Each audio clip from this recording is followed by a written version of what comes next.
ಎಲ್ಲ ಹೊಸದು ಹೊಸದು ಹೊಸದು, ಹೌದಲ್ಲ? ಎಲ್ಲವೂ ಹೊಸದು. ನೋಡೋ ದೃಷ್ಟಿಕೋನ, ಜಗತ್ತು ಹೊಸದಲ್ಲ, ಜಗತ್ತು ಯಾವಾಗಲೂ ಹೊಸದಾಗ್ತಾ ಇರ್ತದೆ. ಮನುಷ್ಯನ ದೃಷ್ಟಿ ಹಳಿದಾಗಬಾರದಷ್ಟೇ. ಅದಕ್ಕೊಂದು ಹೊಸ, ಪ್ರತಿ ದಿವಸನೂ ಯುಗಾದಿ ಅಲ್ವೇನು? ಸೂರ್ಯ ಬಂದದ್ದ ಯುಗಾದಿ. ಸೂರ್ಯ ಇಲ್ಲದೆ ಒಂದು ಯುಗಾದಿ ಆಗ್ತದೆ ಹೇಳಿ? ದಿನಾಲೂ ಬರ್ತಾನ ಸೂರ್ಯ ಅಂತಾನ ದಿನ. ಹೊಸ ಯುಗ ಇದು. ಹೊಸ ದೃಷ್ಟಿಯಿಂದ ನೋಡು.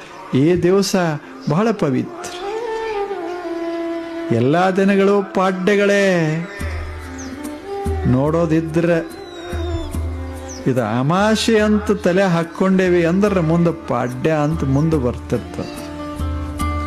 ಇರೋದೇ ಪಾಡ್ಯ ಅಂತ ಭಾವಿಸಿದ ಬಳಿಕ ಅಮಾಶೆನೇ ಇಲ್ಲದ, ಅಮಾವಾಸ್ಯನೇ ಇಲ್ಲದ.